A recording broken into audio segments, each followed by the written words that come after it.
నమస్తే, నేను మీ సతీష్.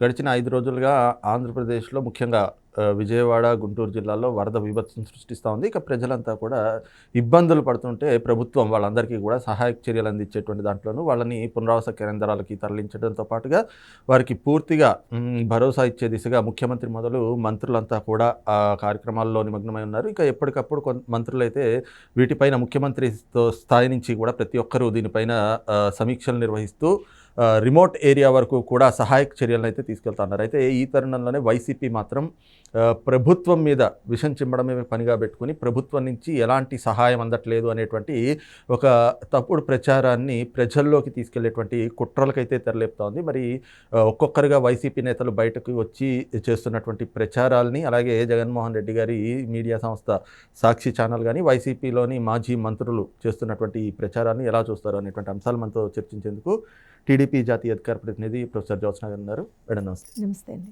మేడం, గడిచిన 5 రోజులుగా ఒక బాధాకరమైనటువంటి విషయం, అక్కడ కూడా హృదయ విదారక ఘటనలు మనం చూస్తూ ఉన్నాం. వరదల్లో ప్రజలు చిక్కుకుపోవడం. అయితే ముఖ్యమంత్రి గారు దాదాపు రోజుకి 18 నుంచి 20 గంటల వరకు కూడా అక్కడే క్షేత్రస్థాయిలో ఉంటూ బోట్లలో లైఫ్ జాకెట్లు వేసుకుని తిరుగుతూ వాళ్ళకి ఎక్కడికక్కడ సహాయక చర్యలు అందించడంలో అధికారుల్ని పరుగులు పెట్టిస్తూ ఉంటే ఈ రోజున జగన్మోహన్ రెడ్డి కానీ, ఆ సాక్షి మీడియా కానీ, ముఖ్యంగా నిన్న రోజా గారు మాట్లాడుతూ ముఖ్యమంత్రి గారు అసలు ఏమీ పట్టనట్టుగా వ్యవహరిస్తున్నారు, మంత్రులంతా కూడా విహారయాత్రలకు వెళ్ళిపోయారు, లోకేష్ గారు హైదరాబాద్లో ఉన్నారు అంటూ ఆవిడ చేసినటువంటి ఈ కామెంట్స్ మీద మీరు ఏం చెప్తారు?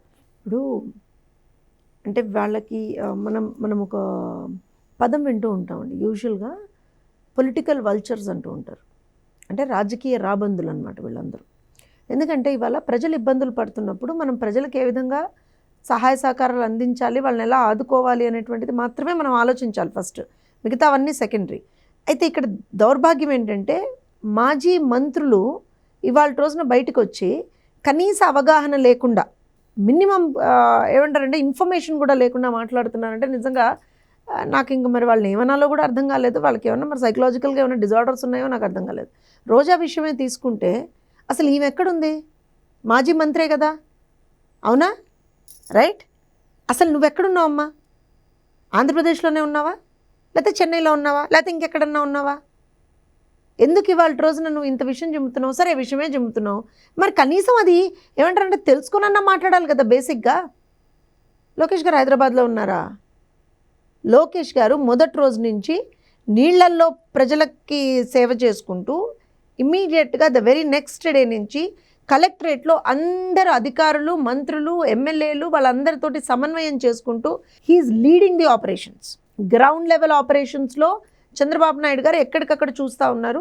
అండ్ ది మొత్తం అఫీషియల్ స్ట్రక్చర్ ఏదైతే ఉంటుందో, అడ్మినిస్ట్రేటివ్ స్ట్రక్చర్, దాన్నంతా లోకేష్ గారు ఇవాళ రోజున చూసుకుంటూ ఉన్నారు. సరే, వీళ్ళకి నాకు తెలిసి అంటే వీళ్ళకి సాక్షి తప్పించి ఇంకేమీ చూడరేమో వీళ్ళు. అదేమో అసత్యం తప్పించి వాళ్ళు ఇప్పుడు సత్యం చెప్పరాయా సాక్షిలో?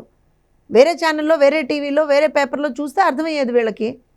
లోకేష్ గారు ఎక్కడున్నారు, చంద్రబాబు నాయుడు గారు ఎక్కడున్నారు, మంత్రులు ఎక్కడున్నారు? మంత్రులు ఎక్కడున్నారో చెప్పమంటారా? ఇవాళ సవితమ్మ ఎక్కడున్నారు, అనితమ్మ ఎక్కడున్నారు, అచ్చెన్నాయుడు గారు ఎక్కడున్నారు, శ్రీనివాస్ గారు ఎక్కడున్నారు, అనగాని సత్యప్రసాద్ గారు ఎక్కడున్నారు, గుట్టిపాటి రవి గారు ఎక్కడున్నారు, కొల్లు రవీంద్ర గారు ఎక్కడున్నారు, బీసీ జనార్దన్ రెడ్డి గారు ఎక్కడున్నారు, డోలా బాల వీరాంజనేయ స్వామి గారు ఎక్కడున్నారు? అందరూ ఆన్ గ్రౌండే ఉన్నారు కదా. అంటే వీళ్ళకి ఏంటో, నాకు వీళ్ళ ప్రాబ్లం ఏంటో ఇప్పటివరకు నాకు అర్థం కాలేదండి. దీని మీద మీరు మాట్లాడండి అంటే కూడా నాకు నిజంగా మాటలు రావట్లేదు. కనీస అవగాహన లేకుండా మీడియా ముందరకు వచ్చి మాట్లాడుతున్నారంటే వీళ్ళు నిజంగా కూడా కేవలం విషం చిమ్మడం మాత్రమే వీళ్ళ సంస్కృతి, వీళ్ళకు ఉన్నటువంటి బిహేవియరల్ టెండెన్సీ తప్పించి ఎక్కడా కూడా ప్రజలకేదో మంచి చేద్దాం అనేది లేదు. నిన్న ఇంకో విషయం, సరే ఏదంటే విత్తేదైతే చెట్టు అయితే ఎత్తుందన్నట్టుగా అక్కడ ఉన్నటువంటి ఆ పార్టీ అధినాయకుడే పచ్చి బూతులు మాట్లాడతాడు, పచ్చి అబద్ధాలు మాట్లాడతాడు. ఇంకా వీళ్ళ నుంచి మనం ఇంకేమో ఎక్స్పెక్ట్ చేస్తాం? ఇప్పుడు మీరు గేట్లు ఎత్తేసారని చెప్పి మహానుభావుడు, ఆ మహానుభావుడు. ఈమెమో చంద్రబాబు నాయుడు గారు, లోకేష్ గారు అసలు లేరు గ్రౌండ్లో, వాళ్ళు హైదరాబాద్లో ఉన్నారని ఈమె చెప్తుంది. మంత్రులందరూ విహారయాత్రల్లో ఉన్నారని చెప్తుంది. అసలు విహారయాత్రల్లో ఉన్నది ఎవరు? వాళ్ళు కాదు. లండన్ వెళ్తా అని ఎగిరింది ఎవరు? వాళ్ళు కాదు. అసలు పోనీ ఇవన్నీ కాదు, ఇప్పటి వరకు వైఎస్ఆర్సీపీ పుట్టిన దగ్గర నుంచి ఇప్పటి వరకు ఎన్నో కెలామిటీస్ని చూసాం మనం. ఎప్పుడన్నా సరే గ్రౌండ్ లెవెల్లో జగన్మోహన్ రెడ్డి తిరిగినటువంటి దాఖలాలు మనకు కనిపించాయా? సాక్షాత్తు అన్నమయ్య డ్యామ్కి సంబంధించిన ఇబ్బంది జరిగినప్పుడు కూడా బ్రీచ్ అయినప్పుడు కూడా 45 మంది చనిపోతే ఆ రోజున కనీసం ఒక్కళ్ళన్నా వాళ్ళు ఆ రోజున గ్రౌండ్లో ఉన్నారా? ఎవరన్నా అప్పటి ముఖ్యమంత్రితో సహా ఎవరన్నా గ్రౌండ్లో ఉన్నారా? గాల్లో ఎగిరే జగన్మోహన్ రెడ్డిని ఇవాళ ప్రజలు ఒక రకంగా మెడలు వంచి వంగబెట్టి కూర్చోబెట్టి వాళ్ళ రోజున బురదలోకం తీసుకొచ్చారు. ప్రజలకి భయపడి వాళ్ళ బురదలోకి వస్తున్నాడు. లేదా ఏ రోజు నన్ను వచ్చాడా జగన్మోహన్ రెడ్డి? ఏ రోజు నన్ను వచ్చాడా? ఇవాళ కూడా రాకపోతే ఎందుకంటే ముఖ్యమంత్రి గారు స్వయంగా ఆల్మోస్ట్ 72-78 గంటల నుంచి ఆయన గ్రౌండ్లోనే ఉన్నారు, తిరుగుతూనే ఉన్నారు. 4-5 గంటలు కంటిన్యూస్గా జేసీబీలో నిలబడి కూర్చుని ఆయన ప్రజల దగ్గరికి వెళ్తూ ఉన్నారు. లాస్ట్ హౌస్ వరకు ఖచ్చితంగా సహాయం అందాలనేటువంటి ఒక థాట్ ప్రాసెస్తో వెళ్తూ ఉన్నారు. ఇవన్నీ చేస్తుంటే కనీసం నేను కనపడకుండా నేను లండన్ వెళ్ళిపోయాను అనుకోండి, లేనిపోయింది నా మీద ఎక్కడ ఇంకా ఇదవుతుందో అని చెప్పి ఇవాళ ఏమంటారంటే ఒక ఫోటోషూట్ పెట్టుకున్నాడు. మొన్న ఫోటోషూట్ పెట్టాడు, నాకు తెలిసి ఇవాళ కూడా ఇంకో ఫోటోషూట్ పెడుతున్నాడు. మొన్న అక్కడ ఫోటోషూట్ పెట్టాడు. 5 అంటే 5 నిమిషాలండి. మీకు కూడా తెలుసు కదా, మీ మీడియా ఫ్రెండ్స్ కూడా చెప్పుంటారు. 5 అంటే 5 నిమిషాలు నీళ్ళల్లో ఉన్నాడు అంతే, 5 నిమిషాలు.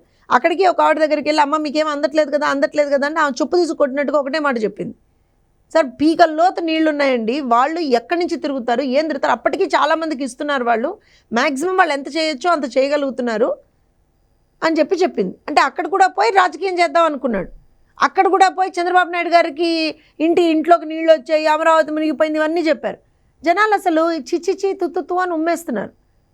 ఆఖరికి ఇప్పుడు మీరు రోజా గురించి ఒకటే గురించే చెప్పారు, అంబటి రాంబాబు గురించి మర్చిపోయారు. దౌర్భాగ్యం ఏంటంటే వీళ్ళందరూ కూడా మాజీ మంత్రులుగా పనిచేసినటువంటి వ్యక్తులు. సో వీళ్ళకి ఎంతో కొంత నాలెడ్జ్ ఉండాలి కదా, గ్రౌండ్ లెవెల్లో వీళ్ళు రావాలి కదా. పోనీ విజయవాడ నుంచి కూడా మంత్రులుగా ఉన్నటువంటి వాళ్ళు ఉన్నారు కదా. వెల్లంపల్లి శ్రీనివాస్ మంత్రే కదా విజయవాడ నుంచి. ఎక్కడున్నాడు? మొన్న జగన్మోహన్ రెడ్డి వచ్చినప్పుడు కనపడ్డాడు. అది కూడా గేట్లు ఎత్తేసారంటే ఇలా తలమొహం వేశాడు. అదేంటి ఏం మాట్లాడుతున్నాడు జగన్మోహన్ రెడ్డి? అన్న ఆగన్నా అని చెప్పబోయాడు పాపం ఆ కొబ్బరి చెప్పల మంత్రి.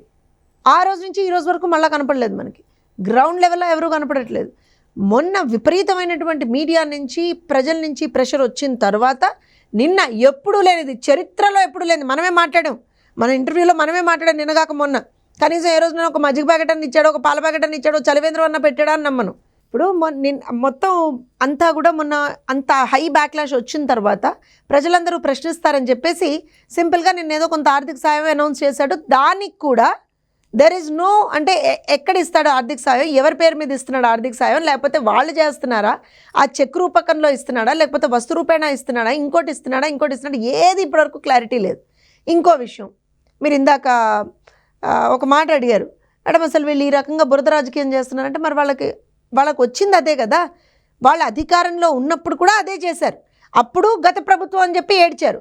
ఇవాళ ఏం మాట్లాడుతున్నారు? ప్రస్తుతం ఉన్న ప్రభుత్వం ఏమాత్రం కూడా ప్రజలకు సేవ చేయట్లేదు, ప్రజలను ఆదుకోవట్లేదు అని చెప్పి మాట్లాడుతున్నారు. అధికారంలో ఉన్నప్పుడు వరదలు వచ్చినప్పుడు, వర్షాపాతం విపరీతంగా ఉన్నప్పుడు, ప్రజలు ఇబ్బందులు పడుతున్నప్పుడు ఇదే రోజా గొడుగేసుకొని డ్యాన్సులు చేసి ఇన్స్టాగ్రామ్ రీల్స్ పెట్టింది ప్రజలను ఆదుకోకపోగా. రైట్, ఇది చూస్తున్నాం కదా. బాధ్యత కలిగినటువంటి ప్రజాప్రతినిధులుగా ఉంటూ ప్రజలు అవస్థలు పడుతూ ఇబ్బందుల్లో ఉంటే వాళ్ళకి భరోసా కల్పించడంతో పాటు వాళ్ళలో ధైర్యం నింపాల్సినటువంటి వైసీపీ నేతలు ఈ రోజున ప్రభుత్వం ఒకవైపున మంచి చేస్తున్నా కూడా కేవలం రాజకీయ ఉద్దేశాలతోటి తప్పుడు ప్రచారాలు చేస్తూ ప్రజల్ని పెడదవ పట్టించేటువంటి కుట్రలకైతే తెరలేపుతా ఉన్నారు. ఇక ఈ క్రమంలోనే రోజా చేసినటువంటి వ్యాఖ్యలు మాత్రం ఎక్కడా కూడా కనీసం అవగాహన లేని వ్యాఖ్యలుగానే కనిపిస్తూ ఉన్నాయి. ఇప్పటికైనా కూడా వైసీపీ నేతలు తమ తీరు మార్చుకోకపోతే మాత్రం రాబోయేటువంటి రోజుల్లో ప్రజల్లో తీవ్రమైనటువంటి పరిస్థితులను ఎదుర్కోక తప్పదు అన్నటువంటి భావన కూడా టీడీపీ జాతీయ అధికార ప్రతినిధి ప్రొఫెసర్ జ్యోత్స్న గారు వ్యక్తం చేస్తూ ఉన్నారు. Thank you.